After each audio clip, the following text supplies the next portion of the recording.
The Queen has a unique relationship with her eldest child. Mother and son, Queen and heir. Charles absolutely adores his mother.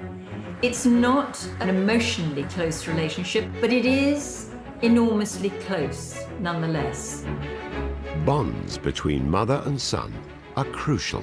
She wasn't always there. Charles's first steps, Charles's first words, Charles's first everything. But this one is critical to the stability and future of the monarchy.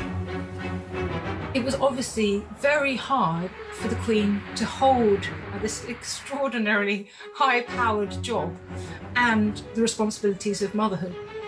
It's a complex relationship. An all-powerful monarch. This was the monarch taking over and said, I insist on a divorce. I see this is ridiculous. And a frustrated heir. What is proposed seems to me like a monstrous carbuncle on the face of a much loved and elegant phrase. Prince Charles has waited decades to fulfill his destiny. I, Charles, Prince of Wales, do become your liege man of life and limb. Charles grew up knowing from a very early age that he was one day going to be king. That was something that was drilled into him. But with the crown, there's a catch.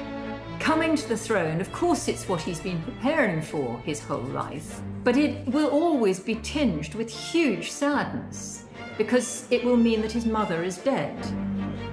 So how has the monarch shaped the man who will be king? Charles will come from a completely new perspective. There'll be a smooth transition, but it will be different. And after decades of his mother's reign, what role has Charles forged for himself? He will be the most prepared monarch that this country has ever had. He is an extraordinary force for good, not just in this country, but around the world.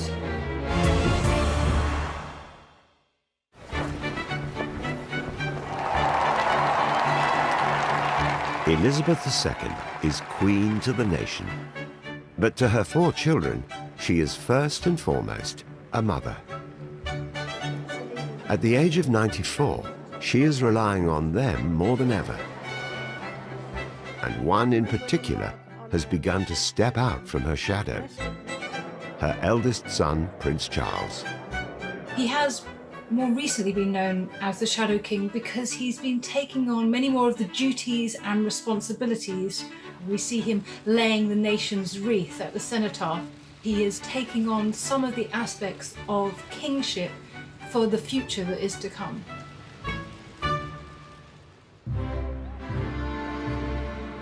The first child of Princess Elizabeth and Prince Philip, baby Charles was always destined to be king.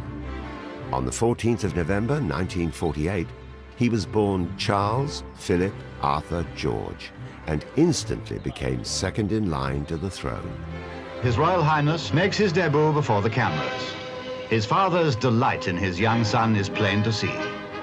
They could actually be like a normal family. That's what the Queen kept saying to her friends. You know, I just want to bring him up as normally as possible. Of course, we know that it's impossible to bring up a royal child normally. He was given the title His Royal Highness Prince Charles of Edinburgh, and at 4 weeks old, his parents had him christened in the music room at Buckingham Palace. As the pictures clearly show, he paid no heed to the filming, remaining perfectly calm while the cameras produced the records we've all been so anxious to see. And when the filming was over, along came Nurse Rowe to put His Royal Highness to bed. Biographer Angela Levin, who spent a year following the Prince of Wales in 2018, has since viewed this footage as an early sign of the challenges the Queen would face as a first-time royal mother. You would think that it would be such an emotional moment.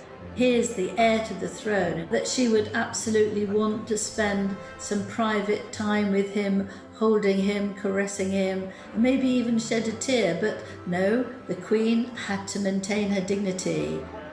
It's not that she loved him less, it's just that she most certainly would not show it in public because it wasn't the done thing to do.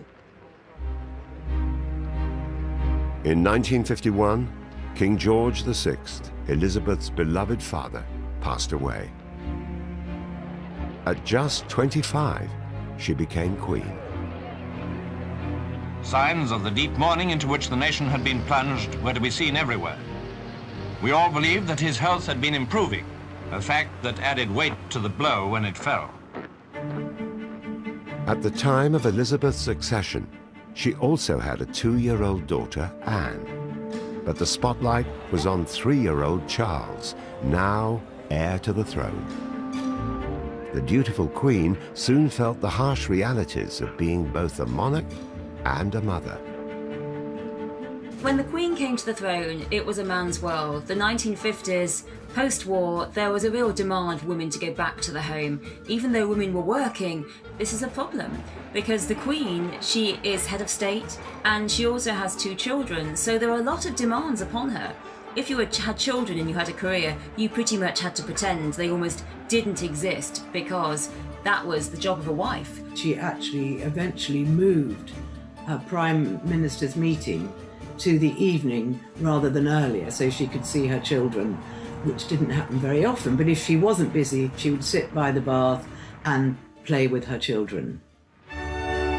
Queen Elizabeth's coronation took place in June 1953 in a lavish ceremony at Westminster Abbey.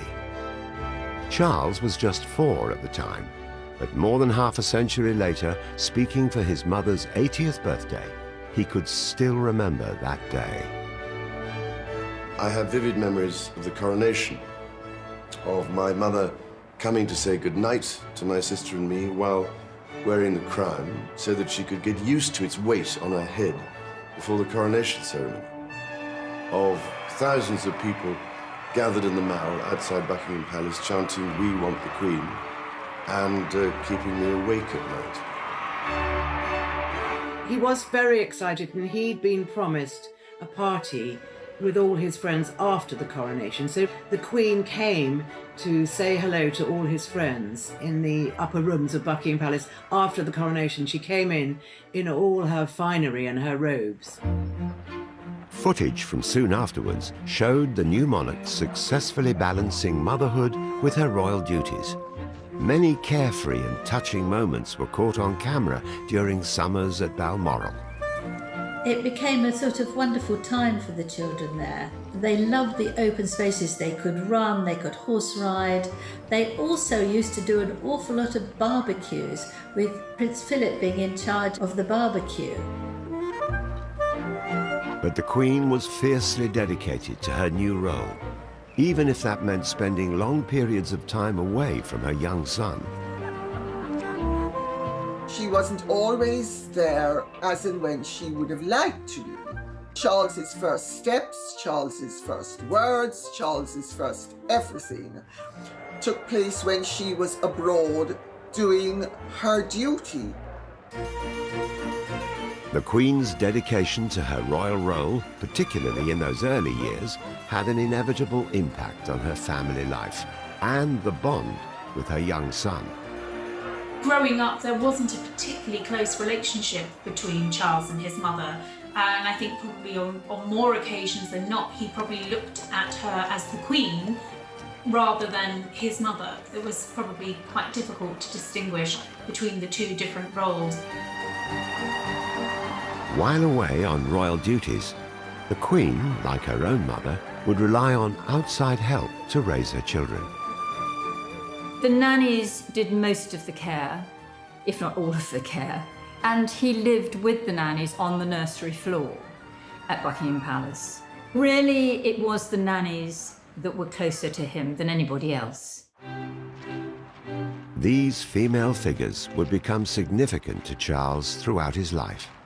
Scottish nanny Helen Lightbody worked for the family between 1948 and 1956. Prince Charles liked her very much, but I think here was the first sign that the Queen was a little bit jealous, because she thought she was too stern, but also the Queen had chosen a rather delicious dessert for Prince Charles to have that day. and she decided he couldn't have it. Perhaps it was too sugary, we're not told. And the Queen was so cross. Now, if that isn't a sort of, I know what's best for my little boy, I don't know what else is.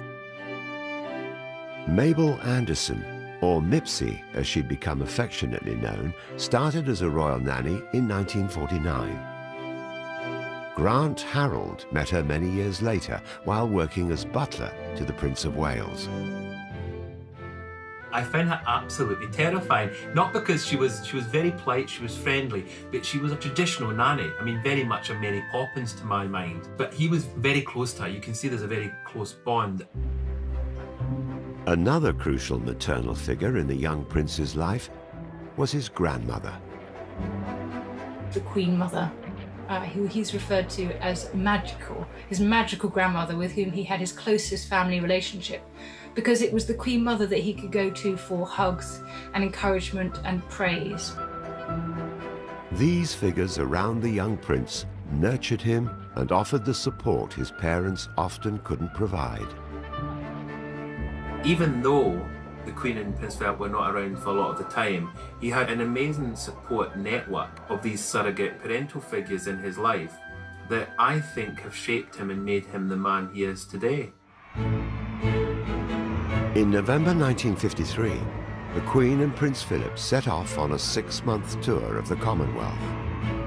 After the stay in Fiji came the visit to Tonga, and here, as you'd certainly expect, an outstanding welcome was in readiness for the royal travellers. 5-year-old Charles and Anne, who was just 2, were left behind in the care of their nannies. It was obviously very hard for the Queen to hold this extraordinarily high-powered job and the responsibilities of motherhood. Years later, Charles recalled the lack of contact and the struggles of being thousands of miles away from his parents for so long. My parents being away for long overseas tours during the 1950s, and of determined attempts to speak to them on the telephone in far distant lands when all you could hear was the faintest of voices in a veritable storm of crackling and static interference. I'm sure he had no idea why his mother was away so much. Children can't possibly understand these things. But we do know, from what he said later to his official biographer, Jonathan Dimbleby, that he did resent the absences, that he was hurt by them. After 6 months apart, Charles and Anne sailed out on the Royal Yacht Britannia to join their parents. For the royal children beginning their voyage to the Mediterranean, this must have been easily the most thrilling day of their lives. But a still more thrilling one lay ahead, the day when they would reach Tobruk and see their mother and father again. But the long-awaited reunion appeared to be rather restrained. Prince Charles was 4 or 5, I think, and she just shook his hand. The Queen was so much the Queen at that time that she couldn't slip into being the mother when she came back. The Queen said that they were terribly polite. I don't think they really knew who we were. For the Queen, that must have been terribly hard. In recent years, the prince has opened up about his mother's absence during his childhood.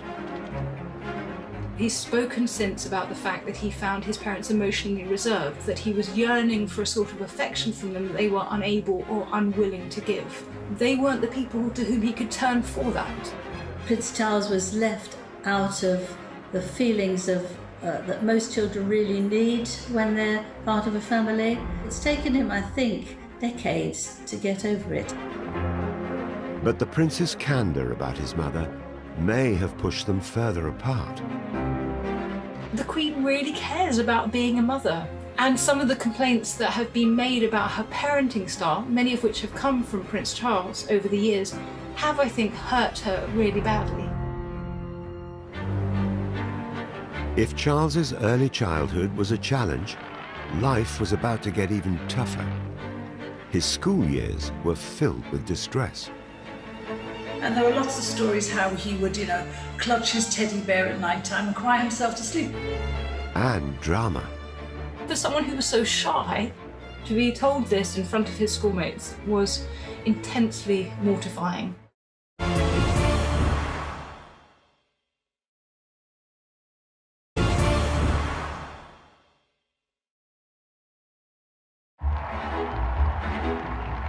The Queen's decisions about young Charles would become vital to the future stability of the monarchy. The Queen was just 27 when she was crowned. Her experience of being a young monarch meant she wasted no time preparing Charles for kingship. There was every expectation that the same might happen to Charles as had happened to the Queen. They had to be ready for any eventuality. So Charles was being trained, if you like.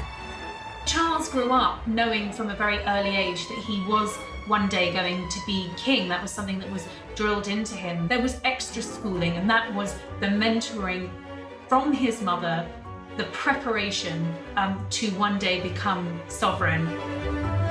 The Queen had first-hand experience as an heir, but it was Prince Philip who seemed determined to take the lead on Charles's development. The Queen was the head of the Commonwealth, the #1 person in the country, but Prince Philip was the head of the family. Prince Philip was a good father. He read to him, he opened his eyes to the countryside, he loved the physical side of being a father, the rough and tumble of it all. The Duke, who'd served as a Navy commander, took a no-nonsense approach with his son. Prince Philip was almost a bully to him and criticised him, and because in his view a boy or a young man, liked rugby and football and cricket. They weren't interested in nature and butterflies and talking to flowers. He did think Charles was a bit of a wimp. Charles was very shy, he was sensitive. Both the Queen and Prince Philip worried about him, and they were concerned about him being a slow developer, whether he would have the resilience and sort of hardiness of character to face the life of duty that would be in front of him. He really was a bit of a whiner. He was always whinging and whining as a child, as a teenager, in his 20s, even into his 30s. If Charles was around, a moan was not far behind. Prince Philip had very set ideas about Charles's education. The Queen had been privately tutored, but the Duke wanted him to experience life outside palace walls. It was Philip who put his foot down about the kind of schooling that Charles was to have. They realised that he had to mix with other boys of his age. He had to have a broader outlook. In 1957, he followed in his father's footsteps and started at Cheam, the oldest private school in the country. Charles was absolutely miserable in Cheam, and there are lots of stories how he would, clutch his teddy bear at night time and cry himself to sleep. He was a target because he was the heir to the throne. It was while he was at Cheam, the complex relationship with his mother intensified. It was announced he would become the Prince of Wales, and Charles heard the news alongside the rest of the school. The headmaster had encouraged Charles and some of the boys to come into his study to watch the closing of the Empire Games, as they were then called, in Wales. He made this announcement that Charles henceforth would be Prince of Wales. I intend to create my son Charles Prince of Wales today.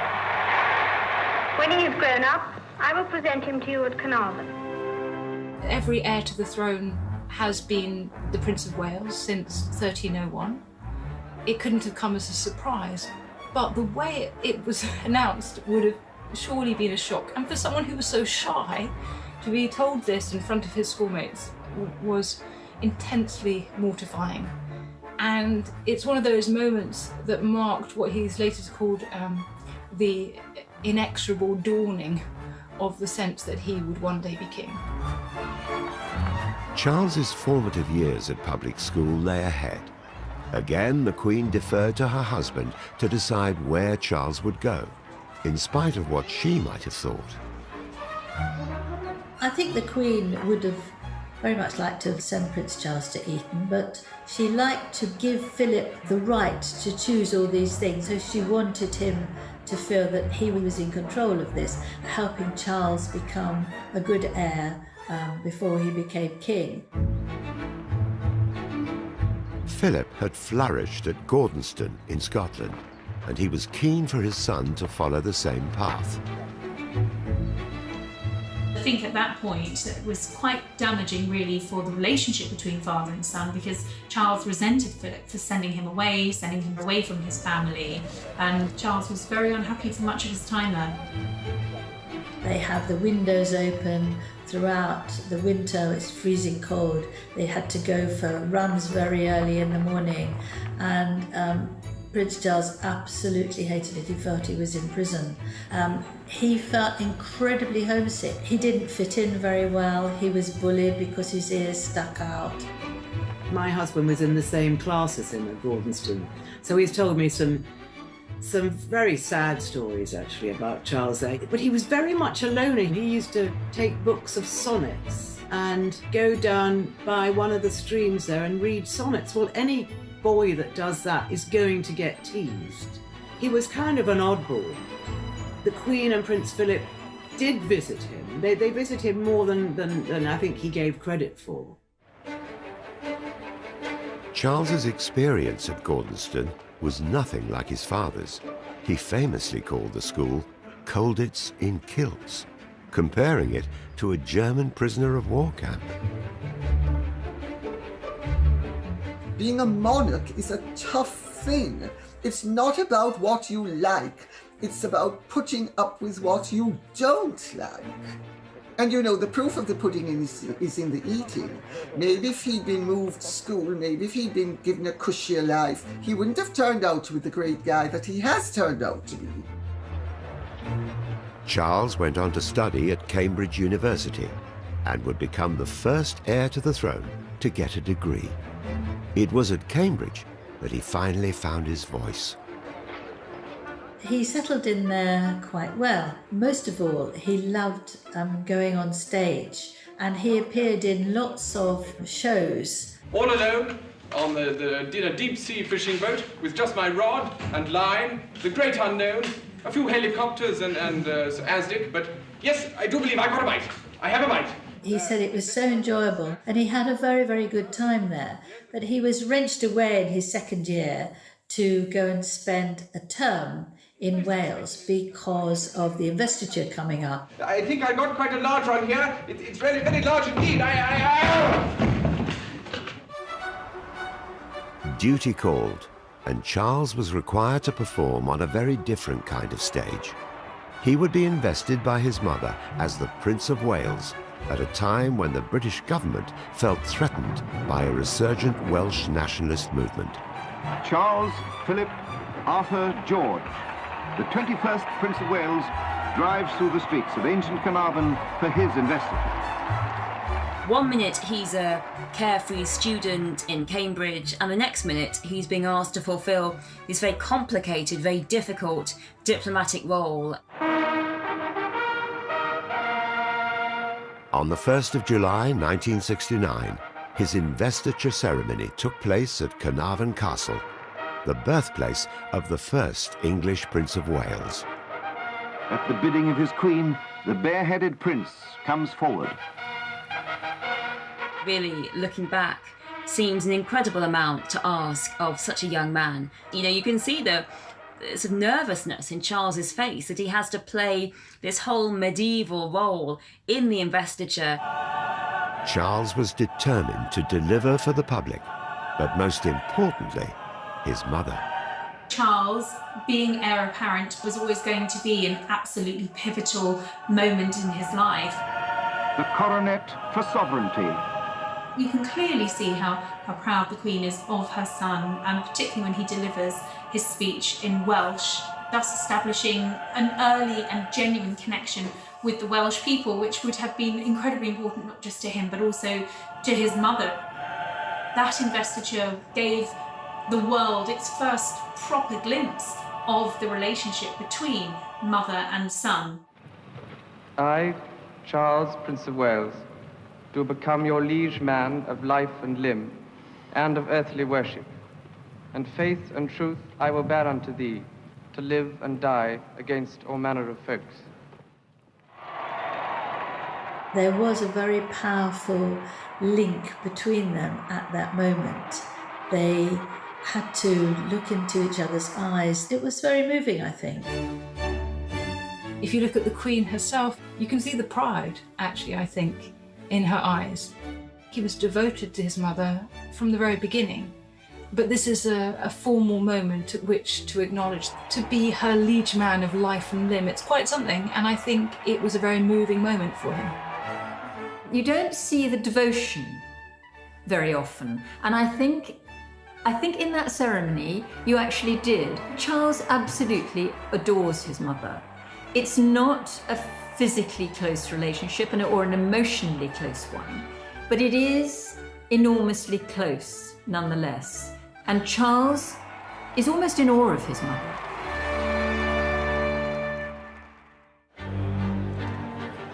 The Queen had never been prouder of her son, the heir. But in later years, it was his love life taking centre stage, and it sent the press, public, and his parents into a frenzy. The monarchy was going through a really, really rocky time. What Charles and Diana were doing by being at war with one another was splitting the country.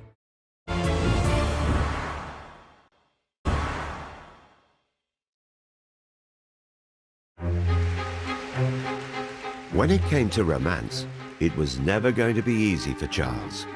As future king, his partners were not only expected to meet the approval of his mother, the Queen, but also conform to centuries of royal tradition. The heir to the British throne had to marry someone who wasn't a Catholic, who was an aristocrat or was royal, and who had no past, who had to be a virgin. I mean, this was grotesquely outdated, but it was this that was a burden on Charles. He felt that his family would disapprove if he strayed from them. There was no shortage of candidates for the role. There were lots of women, of course, who wanted to date him. He was really seen as the most eligible bachelor in the world, really. He liked very glamorous women. There were all sorts of rumours about him having a relationship with various singers. There were often pictures when he was young, in his 20s, where he was pictured on various holidays with various glamorous bikini-clad women. I don't think the Queen was entirely comfortable with Charles's reputation as a playboy. Like it would be embarrassing for any mum, I guess, but especially so when you're Queen. Charles dated a number of women from aristocratic backgrounds, but one stood out from the rest. Charles met Camilla, then Camilla Shand. They met at a polo match, and there was an instant connection between them. But she did come with baggage, perhaps more baggage than the royal family wanted a future Princess of Wales to have. She'd had quite a colourful private life before, and she'd had a serious boyfriend before, Andrew Parker Bowles. Charles was very keen on her, but there was no question of them getting married because she was not regarded as being of sufficiently grand background to marry the Prince of Wales.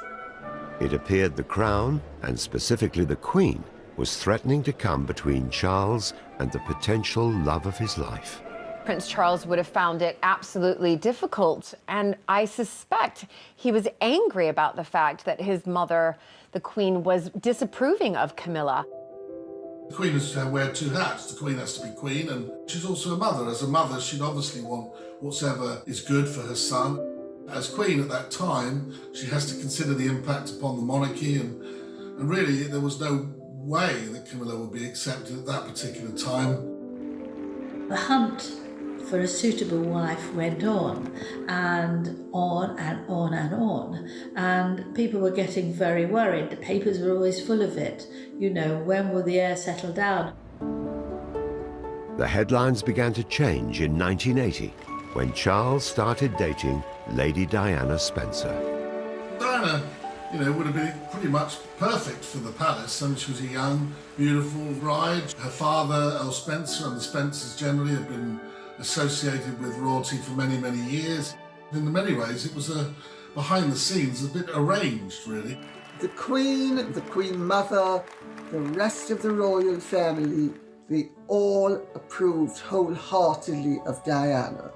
They thought that she was absolutely ideal. Charles was now not only under pressure from the press, but also from his mother.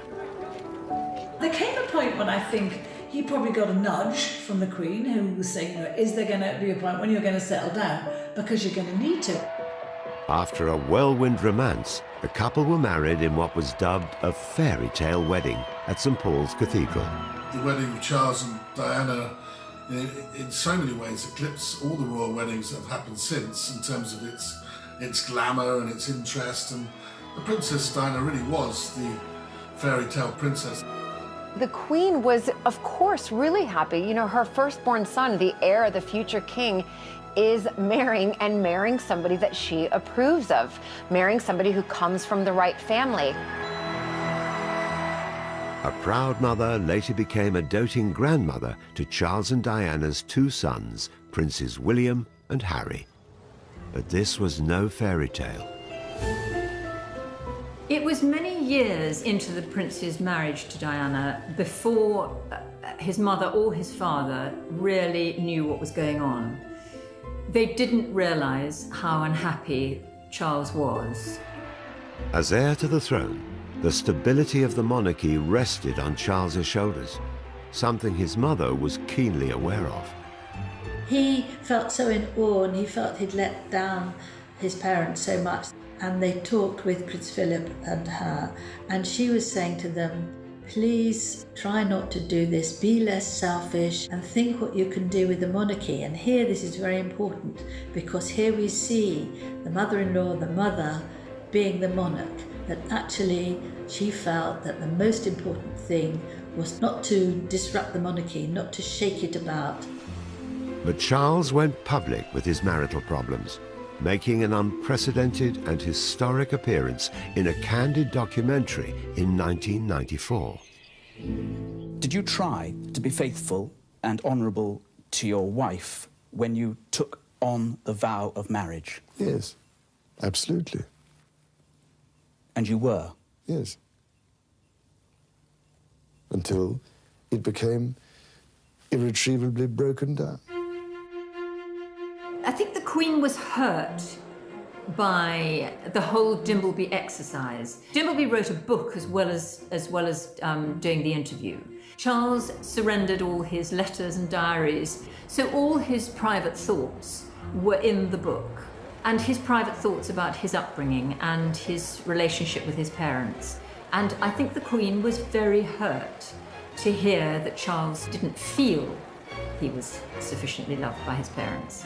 And as for the admission of adultery, I think she just felt it was the most terrible mistake, and he should never have done it. But the Queen's troubles over Charles's marriage were far from over. After Charles's very public revelations, Diana hit back months later with this explosive and highly revealing interview on BBC's Panorama. Well, there were 3 of us in this marriage, so it was a bit crowded. The so-called War of the Waleses had begun. Diana talked about the fact that she had suffered depression after the birth of her children, that she had been self-harming, that she'd felt isolated in the royal family, she'd had bulimia, and that Charles had committed adultery. And she also confessed her own adultery with James Hewitt. 23 million people thereabouts watched it. It was sort of dominating royal coverage, it was overshadowing all the good works of the royal family, and they thought it was sort of corroding public attitudes towards the House of Windsor, and it was a very damaging time for the Queen.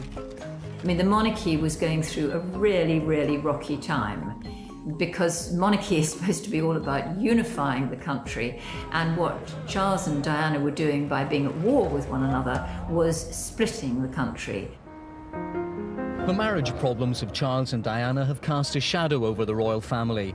Now the Queen has decided to bring the whole issue to a head by advising them to divorce. This was the monarch taking over, not so much the mother or the mother-in-law, and said, I insist on a divorce. I see this is ridiculous. It's not going to work with being separated. They had to divorce. The breakdown of Charles and Diana's marriage had put strain on the monarchy and the Queen's relationship with her son. But nothing could prepare them for what would happen next. We have reports from Paris that Diana, Princess of Wales, has been killed in a car accident. The death of Diana and the events surrounding it and over those 7 days between her death and her funeral were one of the most pivotal moments in the Queen's career as monarch. I mean, for the very first time, she found herself under attack from her subjects. It became an international matter, it became a political matter. I mean, it involved the Prime Minister, the leader of the opposition. I mean, everyone had a view and opinion. There were stories of differences when Princess Diana's coffin was returned to RAF Northolt. It was said the Queen wanted her body to go to a private mortuary and that she opposed a public funeral. Those and other rumours were today declared by the Queen's spokesman to be quite wrong. The Queen's reaction was to be a grandmother to William and Harry, reassuring them, being there for them. It was almost the 11th hour when the Queen came back to speak to the country from Buckingham Palace. I, for one, believe there are lessons to be drawn from her life and from the extraordinary and moving reaction to her death. The words were powerful. Charles was hugely involved in that, and I think it was a key moment between mother and son, one of the key moments of their entire relationship. But their complex relationship did not make it easy for Charles when he found happiness with Camilla Parker Bowles. After Diana, she was banned from the palace for a while, Camilla, because this woman who had cheated with her son on her then husband, who was Andrew Parker Bowles, was the Queen Mother's godson. So the Queen did not want her around, not at all.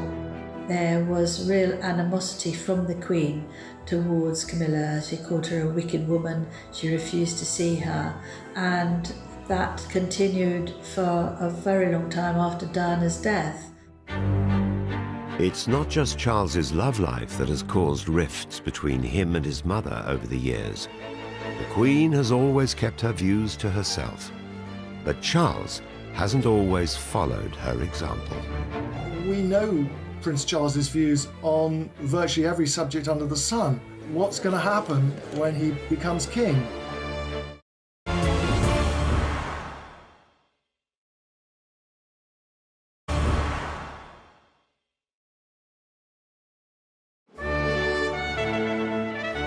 At 71 years old, Prince Charles is the longest-serving heir apparent in British history.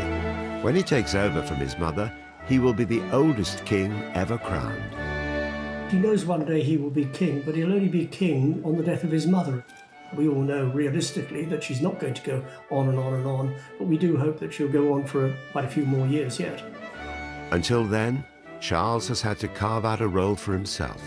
You know, the fact that Prince Charles is labelled as having been a king in waiting for most of his life doesn't mean that he is disaffected with the role that he has had.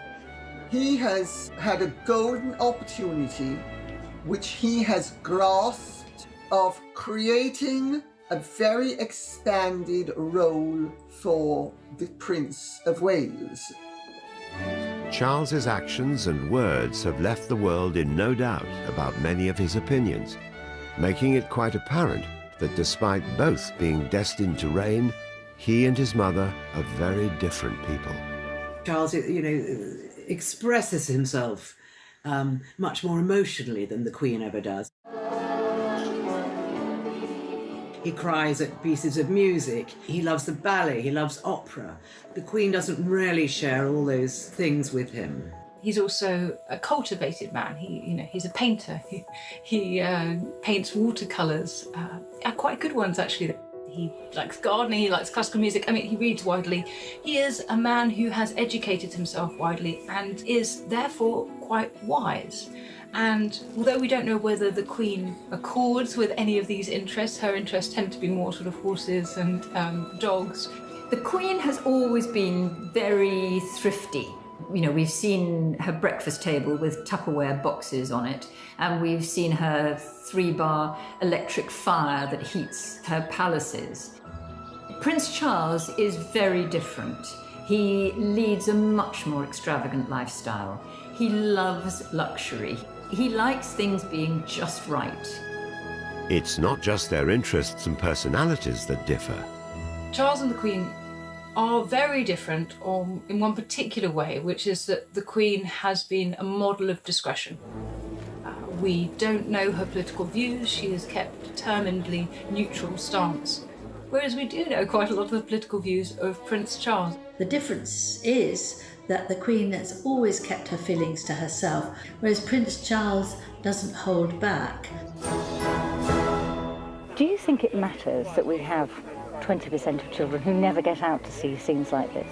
That is worrying, I think. And so it helps enormously, I believe, if children can have this connection by growing something.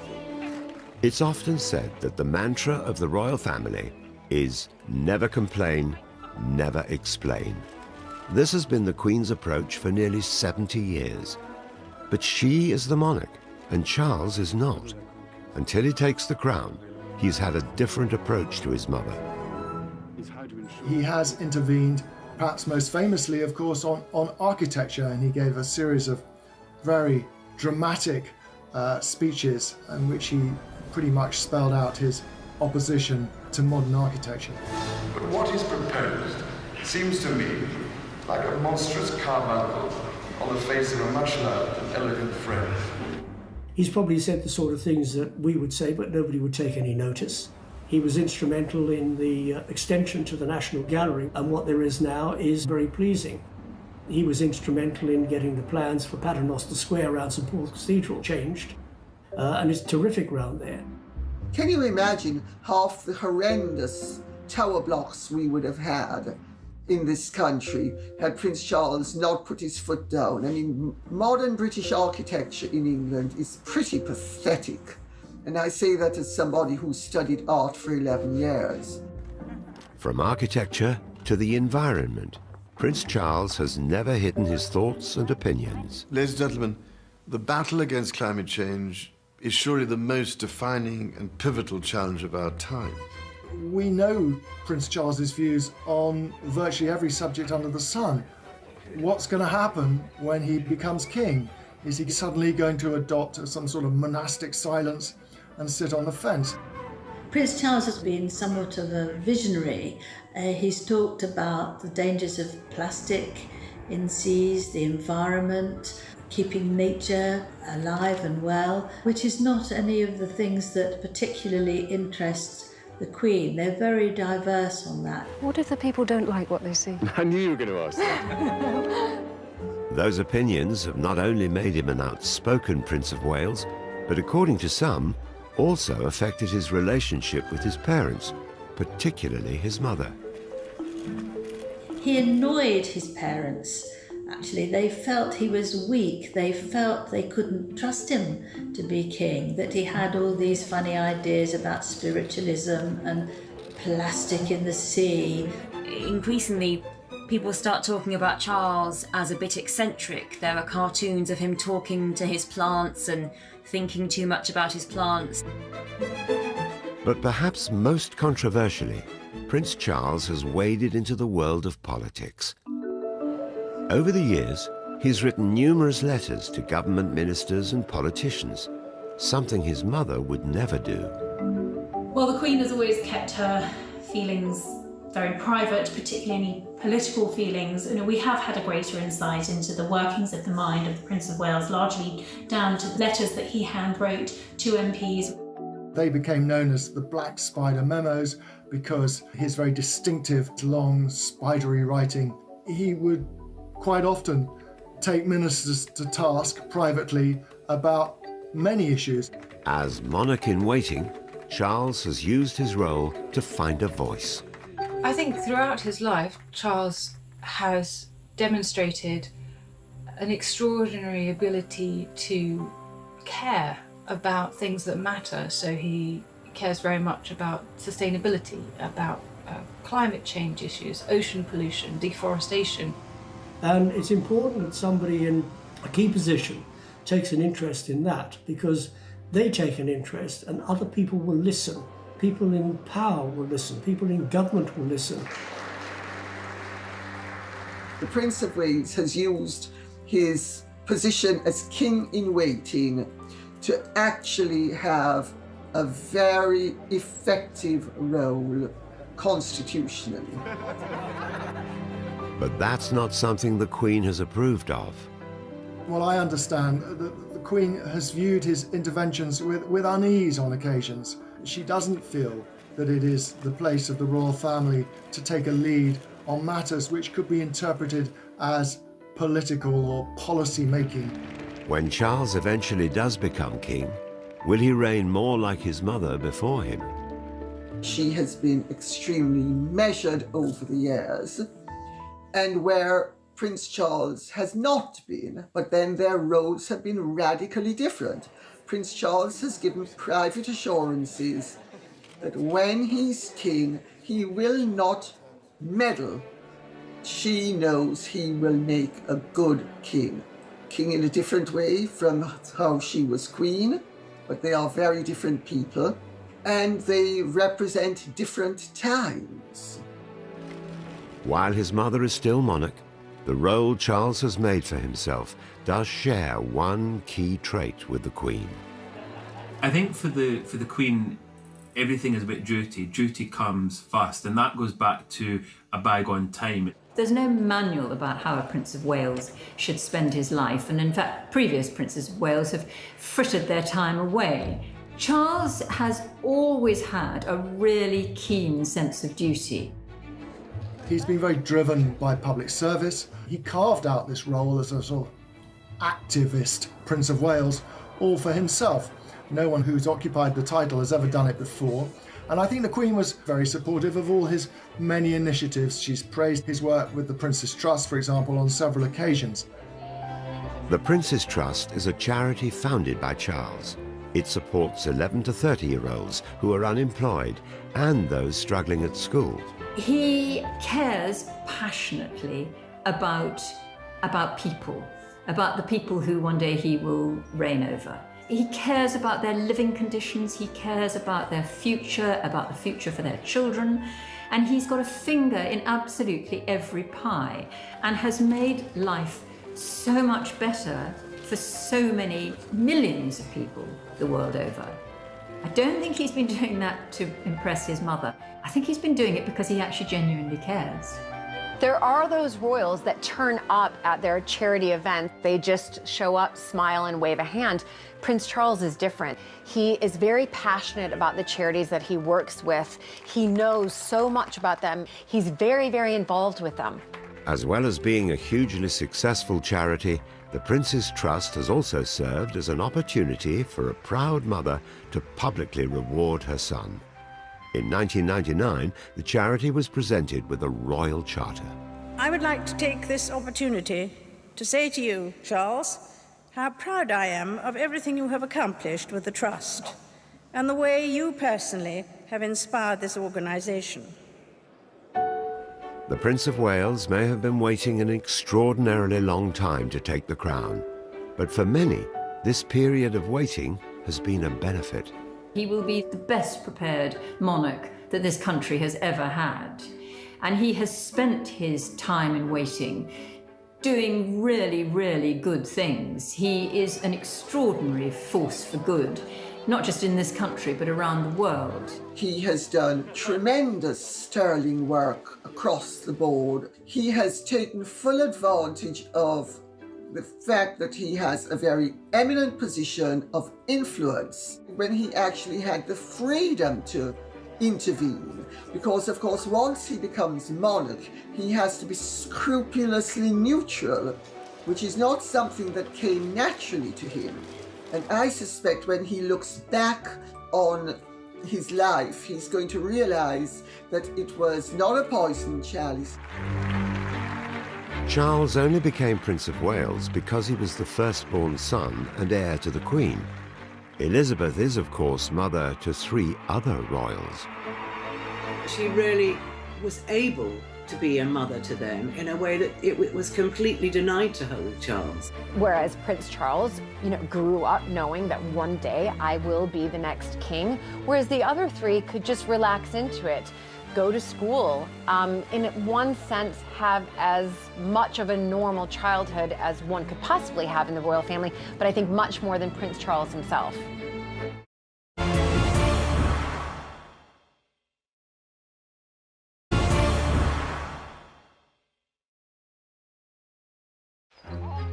As the Queen's first son and heir, Charles has always had a different relationship with his mother than those of his brothers and sisters. So how did his childhood compare to his younger siblings? Anne, Andrew, and Edward. Charles was a very introverted little boy. He was very unconfident and withdrawn. And I think that his father, in particular, was worried that he wasn't manly enough. Compared with his sister, Princess Anne, who was 2 years younger than Charles, was a much tougher, more resilient character. She was much more of an extrovert, just very happy in her own skin. She had a great relationship with her father. They were both very opinionated. And so I suspect Prince Charles looked at that thinking, I wish I had just a little bit of that in me. The Queen is well known for her love of horses. From an early age, Princess Anne shared her mother's passion for all things equestrian, helping to strengthen their relationship to the possible exclusion of Charles.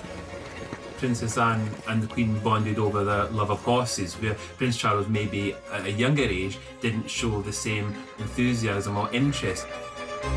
The Queen did teach Charles to ride, but he wasn't a natural like Anne, and that gave Anne and the Queen an opportunity to ride out together and to bond over that love of riding.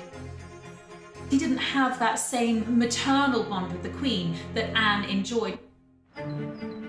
By the time the Queen gave birth to her third child, Prince Andrew, in 1960, Charles was already away at boarding school. Opportunities for him to bond with his siblings and parents were limited to school holidays. I don't think Charles had much of a relationship with his siblings as he was growing up because he was very rarely there. So he just didn't see them. He didn't have much of a relationship with them as they were born quite a long time after him. So he's never been close to them. With Charles spending weeks at a time away at boarding school, the Queen was able to devote more time to her younger sons than she had with him.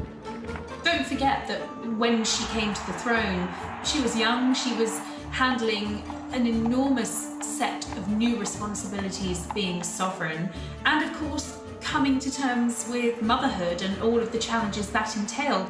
If she hadn't had to become queen, she would have spent a lot more time with Charles, as she did with Andrew and Edward.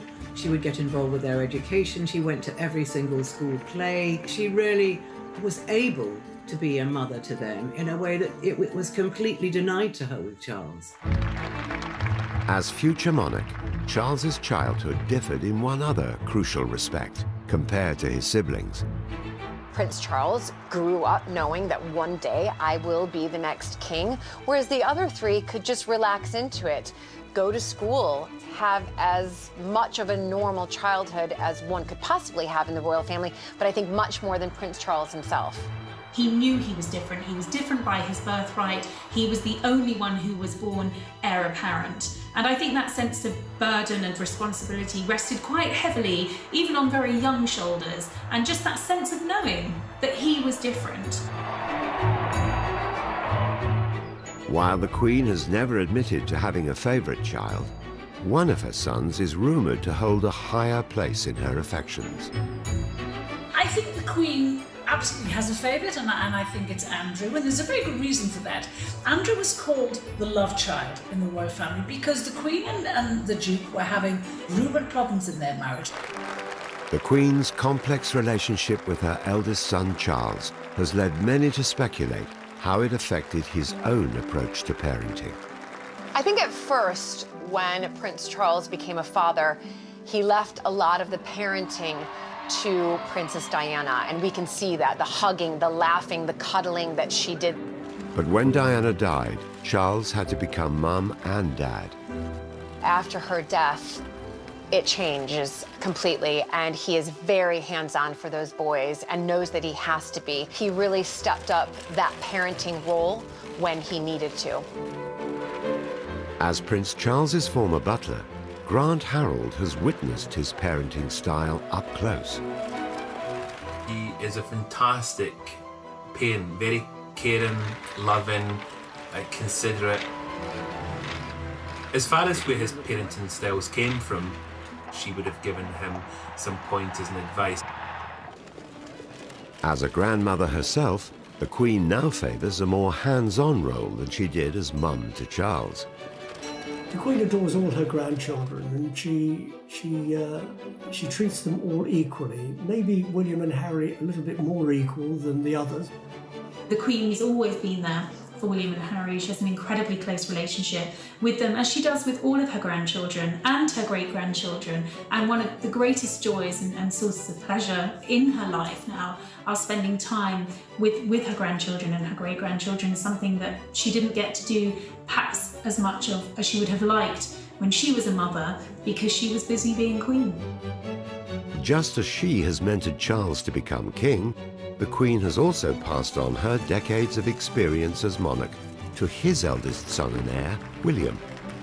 The relationship between William and the Queen is very strong because, you know, she appreciates that one day he'll be king, and so she will, help him along the way, understanding the way things work. Prince Charles has long been the monarch in waiting, but as the Queen gets older, he's increasingly exerting his authority, with Camilla by his side.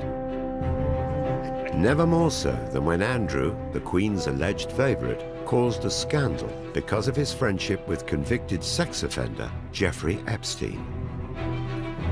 Charles's increasing influence became evident. Now, still not.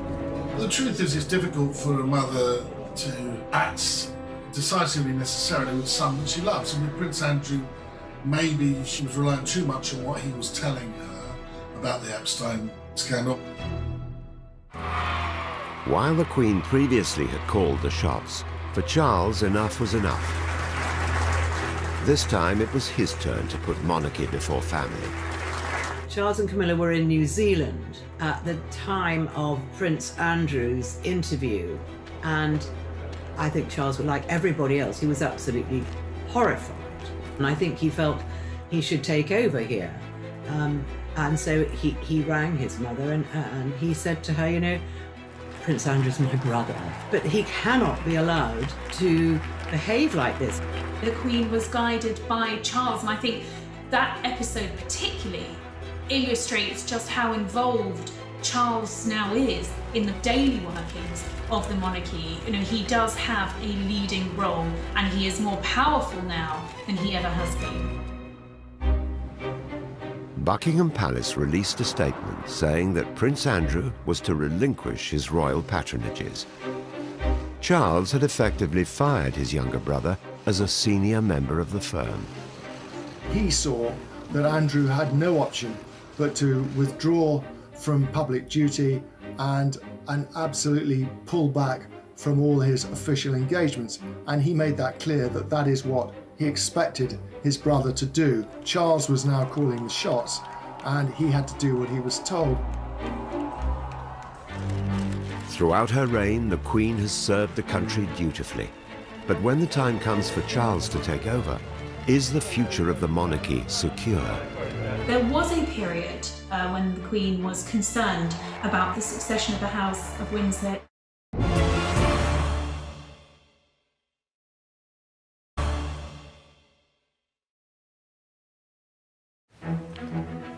The relationship between the Queen and her eldest son and heir, Prince Charles, is vital to the future stability of the monarchy.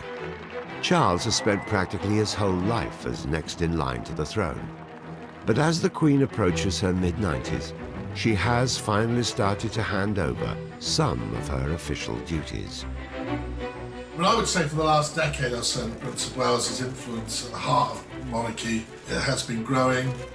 We are actually in a transition period now, and in that transition period, the Prince has growing influence because, of course, he is the next king. In many ways, in this transition, the Queen will defer to the Prince of Wales on many issues. Really, things started to change after 2012. After the Queen's Jubilee, she said that she didn't want to do so much of the foreign travel anymore, so Charles took on a lot of her foreign travel. The Duke of Edinburgh is now retired, so Charles is increasingly seeing himself as both the Queen's main representative and also head of the family. You can really see more and more this wonderful relationship between Queen and Prince that's evolved over 71 years and counting and getting stronger and stronger by the minute. We see him at the state opening of Parliament in 2019. We see him laying the nation's wreath at the Cenotaph for a couple of years in a row on the annual Remembrance Day. And there's a sense in which he is stepping up, that he is taking on some of the aspects of kingship for the future that is to come. When Prince Charles recently became ill with coronavirus, he took the opportunity to reach out to the country in this moving video released by Clarence House. I think everybody was very impressed with his message after having contracted coronavirus. As we're all learning, this is a strange, frustrating and often distressing experience when the presence of family and friends is no longer possible. They were very upset that he got it and then he came out of it, that he opened by video link the Nightingale Hospital. This dark time, this place will be a shining light. And people have quite a soft spot for him. Over the last few years, there's been press speculation that the Queen may one day decide to abdicate, but most royal insiders believe she won't give up the crown. Prince Charles knows that the Queen will never abdicate, just as how, barring some great misfortune, he will never abdicate. We know that at times she has said that other people can give up their jobs, like the Archbishop of Canterbury, but she must stay in it until she dies. God gave her the job, and only God can take it away. But some royal experts think that the Queen's age may eventually force her to step down from her day-to-day duties as monarch. Charles would become Prince Regent, king in all but name. If a monarch is incapable of doing their duty, then the heir can take over and do all the duties that the monarch would do. And there was rumours that the Queen might stand down when she's 95, but actually she seems so strong and confident that she might just carry on. Your Excellency. Throughout her nearly 7 decades as monarch, the Queen has steadfastly avoided controversy. As Prince of Wales, Charles has been more forthright with his public opinions. But that could all change. He knows that he will not be able to make these sort of pronouncements once he becomes king, that he will have to draw back from being a vocal opponent to various things. I think we've seen that recently when he went to Jerusalem and to Palestine and the occupied territories, and he showed his statesman-like role there. Very delicate political situation, but one that he dealt with very well. For decades, we've been used to Charles speaking out on all manners of things, from the environment and conservation and all sorts of other issues. Today, the Northwest Passage is becoming a deeply worrying reality as the results of human activity warm even this remote ocean. It's unlikely he'll be able to make those dramatic speeches that he has in the past, but he'll still communicate with ministers, but it might have to be done a bit more subtly. After the struggles of his childhood, Charles has now finally become accepting of his mother. While the Queen, who has long worried about him, now knows the monarchy is in safe hands. There was a period when the Queen was concerned about the future, but the feeling now is that the succession of the House of Windsor is secure. The Queen knows that in her son she has a very stable, certain, confident future king. I think he's learned a lot from his 71 years of life. He's also had to follow the footsteps of the greatest queen this country has ever seen. And he has her as his role model. The Queen and Prince Charles's relationship is better than ever. But as king, could he ever command the same degree of affection from the British public as his mother? Some people don't really like Prince Charles, and they still stand up for the late Princess of Wales. But I think that the majority of people have come around to thinking he's been much underrated, and he actually could do a good job as king. As time goes on, Charles is definitely getting more popular because people can see that he is now so very much helping the Queen. Therefore, because of that role, people are responding much more positively. The Queen and the British public have also come around to the prospect of Camilla alongside Charles on the throne. The Queen recognises how good Camilla is for Charles, and with a stable woman alongside him, the crown is in very safe hands. As king, Charles will follow his mother's example.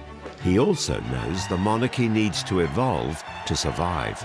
Charles has spoken for a long time about having a slimmed-down monarchy, and he will. Charles will come from a completely new perspective. There'll be a smooth transition, but it will be different. I think he will make a very good king. So many things have influenced him, his parents, his grandmother, and I think that all these things have gone to make him a very special man. Well, even from a very tender age, she's always known exactly what to say. The Queen's speeches in Triumph and Tragedy, brand new next Saturday at 9:20. Find out what life's like inside the world's most secretive state. It's Michael Palin in North Korea Thursday at 9. And next, the tales behind the tunes. It's ABBA, secrets of their greatest hits.